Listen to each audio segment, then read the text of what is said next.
안녕하세요. 오늘 들려드릴 이야기는 정말 놀라운 사연입니다. 스페인 바르셀로나의 귀족 가문에서 태어나 모든 것을 다 가진 듯 보였던 한 여성이 있었어요. 그런데 그녀가 길거리에서 그림을 그리는 한국 남자 하나를 만나면서 인생이 완전히 뒤바뀌게 됩니다. 과연 무슨 일이 일어났을까요? 유산까지 포기하게 만든 그 남자는 도대체 누구였을까요? 지금부터 이사벨 델 라 토레의 놀라운 이야기를 들려드리겠습니다. 본 영상은 개인정보 보호를 위해 스토리를 재구성한 이야기입니다. 여기서 잠깐! 여러분들의 구독과 좋아요는 대한민국의 위대함을 널리 알리는 큰 힘이 됩니다. 저는 이사벨 델 라 토레라고 합니다. 스페인 바르셀로나의 오래된 귀족 가문에서 태어났죠. 29살이 되던 해까지 저는 제가 완벽한 삶을 살고 있다고 생각했어요. 매일 아침 6시 30분에 알람이 울리면 하녀 마르타가 제가 입을 옷을 미리 골라 놓았습니다. 오늘은 샤넬 수트인지 내일은 구찌 드레스인지 저는 그냥 입기만 하면 됐어요. 아침 식사는 항상 같았어요. 프랑스산 크루아상 2개, 갓 짜낸 오렌지 주스, 그리고 에스프레소 1잔. 가문의 운전기사 안토니오가 모는 벤츠를 타고 바르셀로나 국립미술관으로 향했습니다. 저는 그곳에서 문화유산재단의 이사로 일하고 있었거든요. 사람들은 저를 보면 항상 같은 말을 했어요. 정말 우아하시네요. 이사벨 양델 라 토레 가문의 자랑이에요. 완벽한 여성이시네요. 처음에는 기분이 좋았어요. 하지만 점점 이상해졌어요. 마치 제가 진짜 사람이 아니라 전시품 같다는 느낌이 들었거든요. 미술관에서의 하루도 똑같았어요. 오전에는 이사회 회의, 오후에는 후원자들과 만남, 저녁에는 갈라 파티. 귀족들과 와인을 마시며 예술에 대해 이야기하는 것이 제 일이었어요. 이 작품은 정말 아름답네요. 이 화가의 색감이 훌륭해요. 하지만 솔직히 말하면 저는 정말로 뭘 느끼는지 모르겠더라고요. 밤에 혼자 있을 때면 가슴 한구석이 텅 빈 것 같았어요. 거울을 보면 완벽해 보이는 제 모습이 오히려 무서웠어요. 나는 대체 누구지? 내가 정말 원하는 게 뭐지?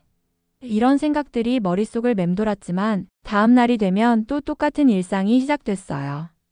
그런 어느 날이었어요.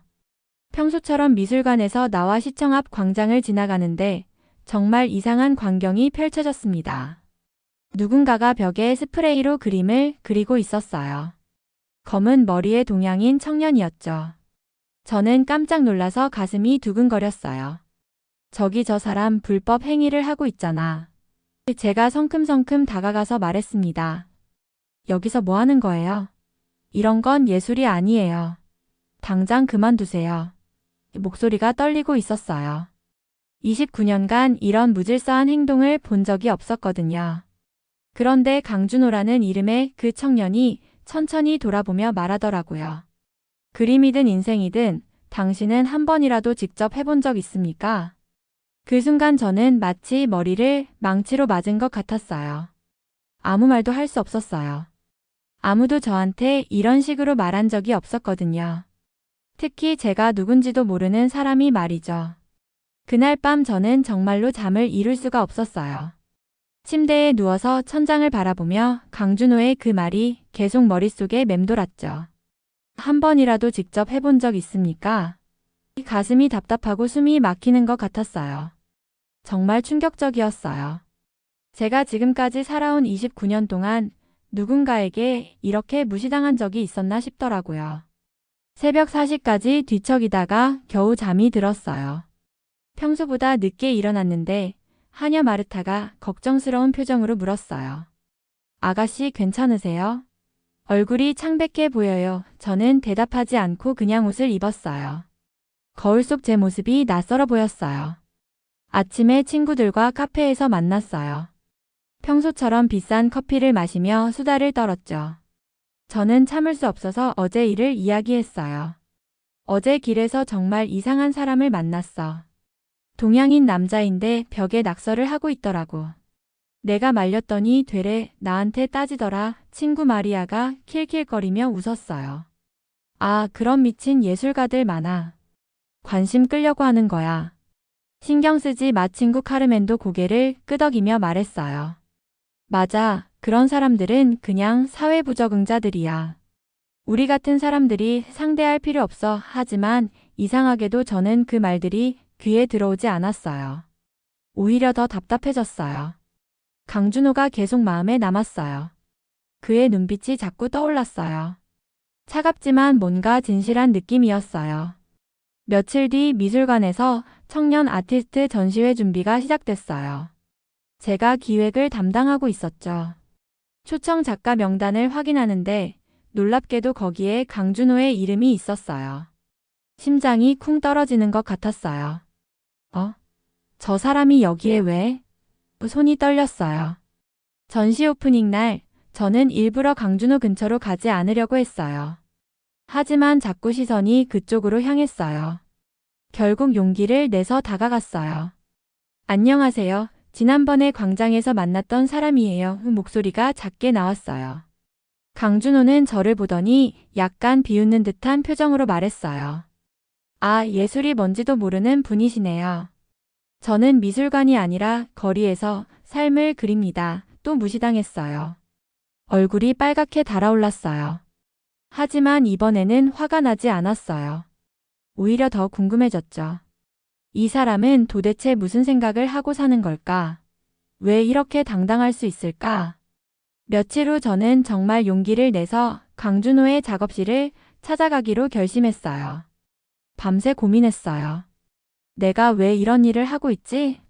하지만 마음 한구석에서 계속 목소리가 들렸어요.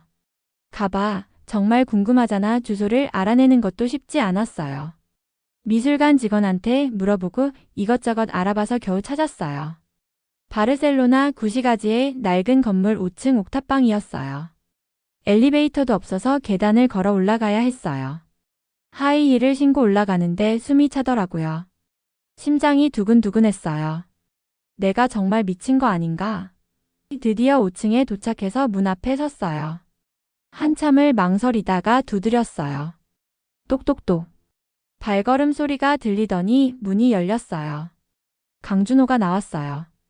페인트가 묻은 낡은 티셔츠를 입고 있었어요. 미술관 귀족 아가씨네요.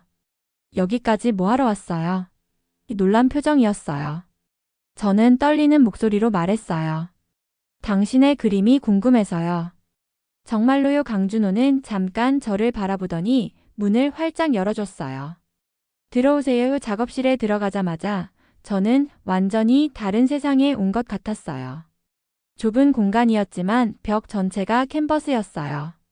그런데 그 그림들이 정말 특별했어요. 할머니가 밭에서 호미로 땅을 파는 모습, 아이들이 흙길에서 뛰어노는 모습, 비 내리는 골목길에서 우산 없이 뛰는 사람들의 모습이 그려져 있었죠. 모든 그림에서 따뜻함이 느껴졌어요. 마치 그림 속 사람들의 숨소리가 들리는 것 같았어요. 제 가슴이 뜨거워졌어요. 29년 동안 미술관에서 수많은 명작들을 봤지만 이렇게 마음이 움직인 적은 없었거든요.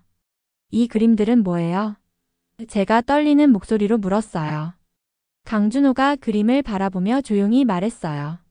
제 고향 이야기예요. 한국의 작은 마을에서 조부모님이 농사를 지으세요.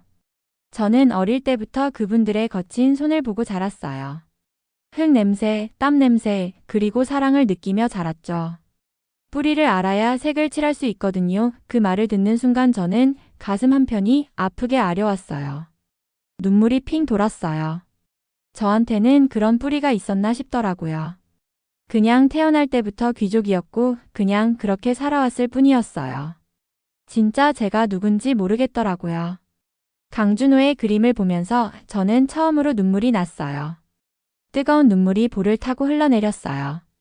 저는 처음이에요. 그림 앞에서 이렇게 마음이 움직인 건, 이렇게 뭔가를 느낀 건 강준호가 놀란 표정으로 저를 바라봤어요. 정말요? 그날 이후로 저는 강준호의 작업실에 자주 찾아갔어요. 처음에는 핑계를 대며 갔죠.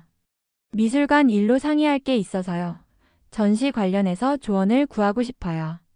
하지만 사실은 그냥 강준호와 이야기하고 싶었어요. 그와 함께 있으면 제가 살아있다는 느낌이 들었거든요.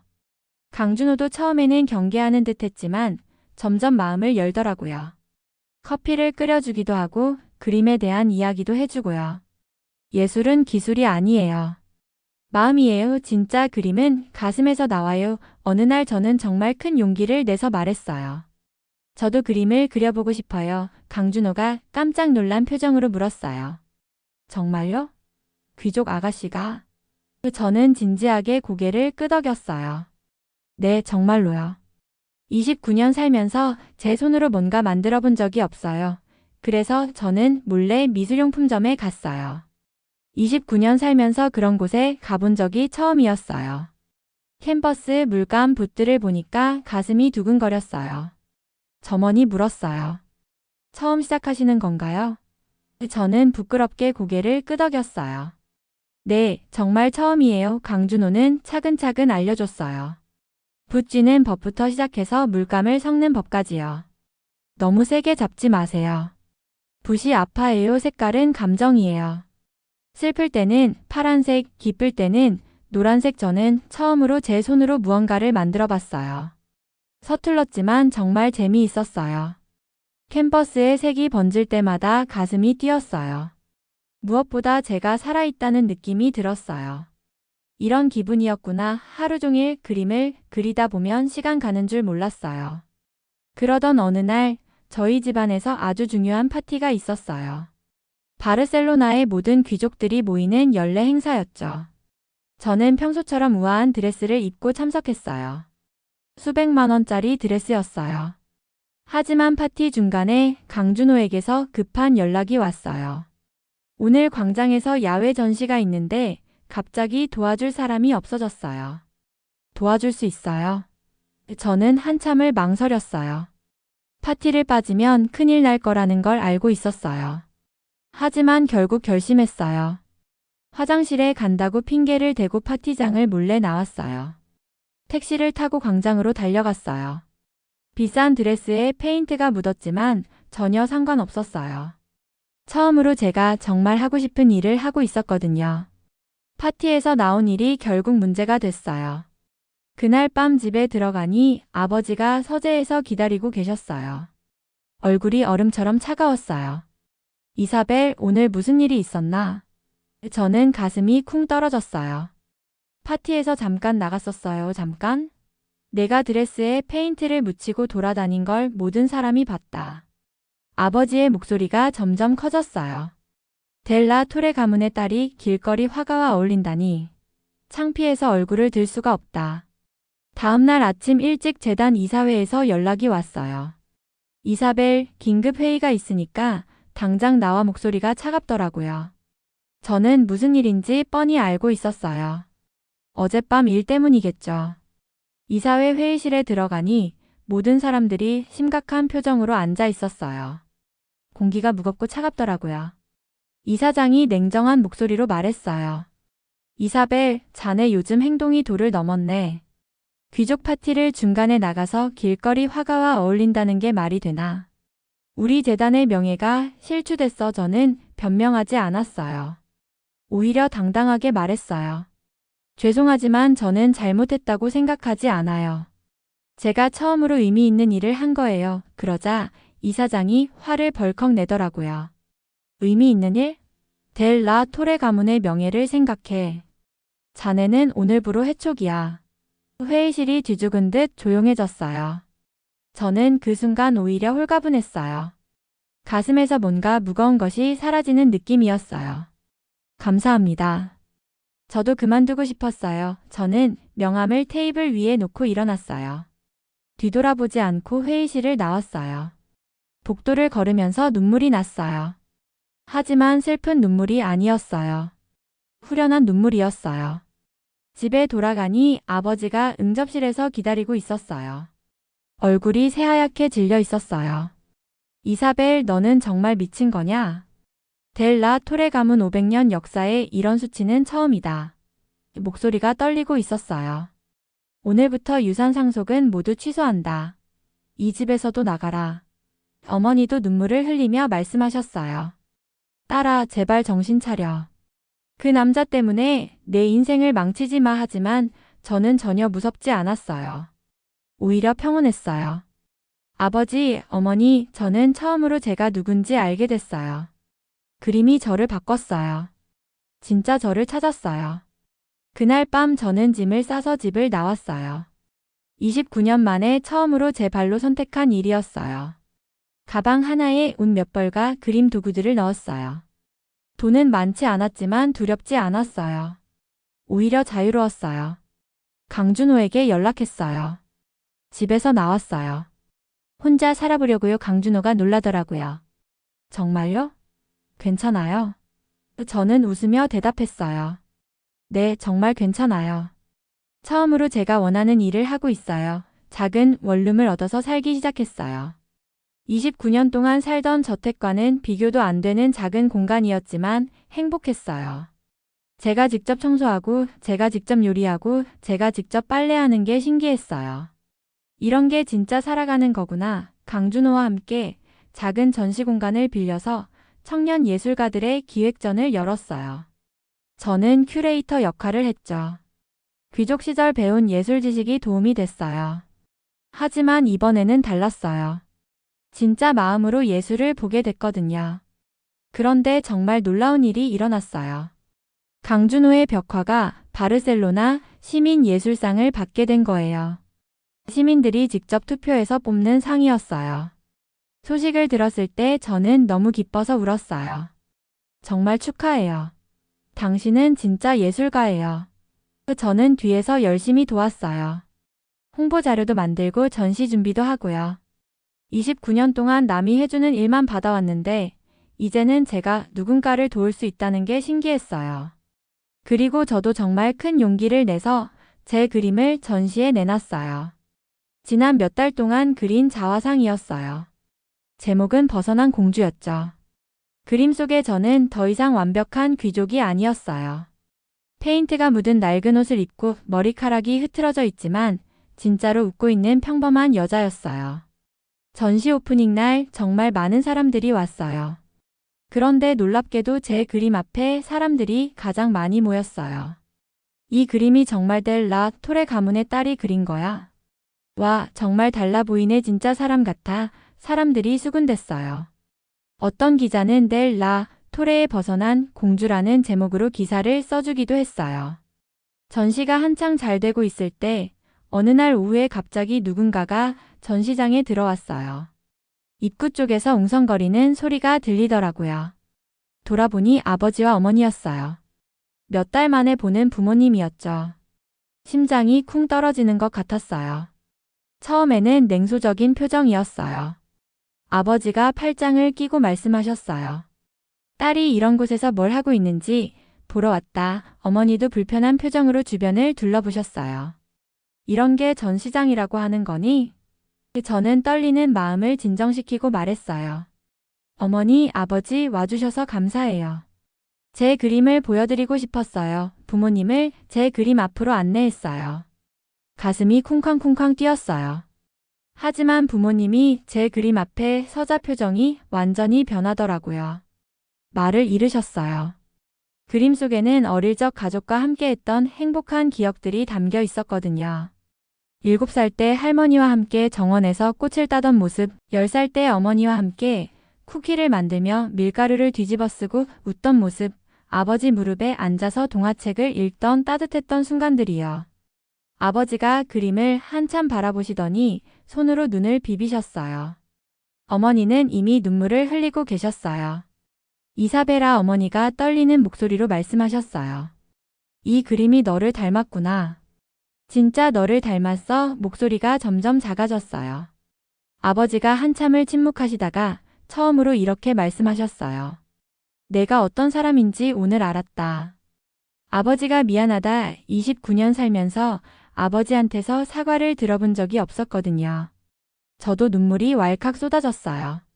이사베라, 엄마가 정말 미안해. 어머니가 제 손을 꼭 잡으시며 말씀하셨어요. 내가 진짜 원하는 게 뭔지 몰랐구나. 엄마는 너를 틀 안에 가둬놨구나. 어머니의 손이 따뜻했어요. 정말 오랜만에 느끼는 따뜻함이었어요.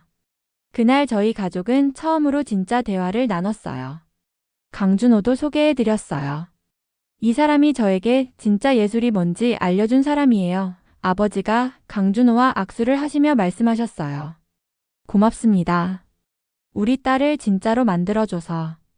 부모님과 화해한 후 저와 강준호는 더 큰 꿈을 꾸기 시작했어요. 어느 날 강준호가 제안했어요. 서울에서 전시회를 열어보는 게 어때요? 제 고향 사람들한테도 당신의 그림을 보여주고 싶어요. 그리고 당신도 제 뿌리를 직접 봤으면 좋겠어요.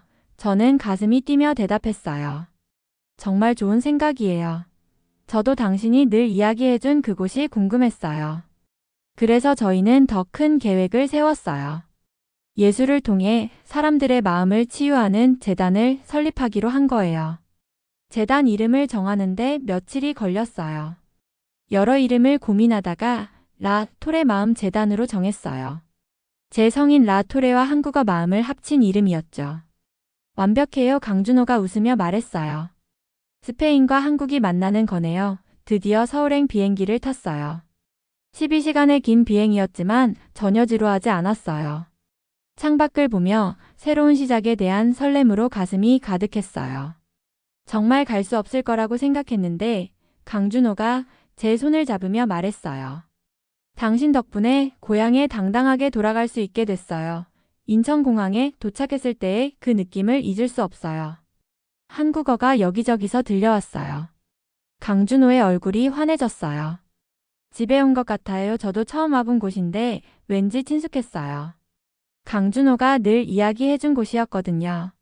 서울에서의 첫 전시회는 한강공원 근처의 작은 갤러리에서 열렸어요. 한강에서 예술을 만나다라는 제목이었어요. 강준호는 고향에 온 것처럼 행복해했어요. 여기 냄새, 여기 공기, 모든 게 그리웠어요. 저도 이상하게 마음이 편안했어요. 전시 준비를 하면서 강준호의 고향 친구들도 만났어요. 모두들 따뜻하게 저를 맞아줬어요. 준호가 늘 이야기했어요. 스페인에서 정말 특별한 사람을 만났다고 친구 중 한 명이 말했어요. 그런데 정말 특별하시네요. 눈빛이 달라요. 전시 개막일에는 정말 많은 사람들이 왔어요. 한국 사람들이 제 그림을 보며 감동받는 모습을 보니 가슴이 뜨거워졌어요. 이 그림에서 진정성이 느껴져요. 정말 마음에서 우러나온 그림 같아요. 사람들의 반응이 뜨거웠어요. 전시 마지막 날, 저희는 한강변에서 특별한 일을 했어요. 한강공원의 벽에 벽화를 그리기로 한 거예요. 주제는 저희가 처음 만났던 그날의 모습이었어요. 바르셀로나 광장에서 벽에 그림을 그리던 강준호와 그걸 보고 놀라던 저의 모습을 그렸어요. 많은 사람들이 구경을 왔어요. 아이들도 와서 함께 그림을 그렸어요. 우리도 그릴 수 있어요? 한 아이가 물었어요. 저는 웃으며 붓을 건네줬어요. 물론이죠. 마음껏 그리세요. 그 순간 정말 행복했어요. 그림을 다 그리고 나서 저는 한강을 바라보며 강준호에게 말했어요.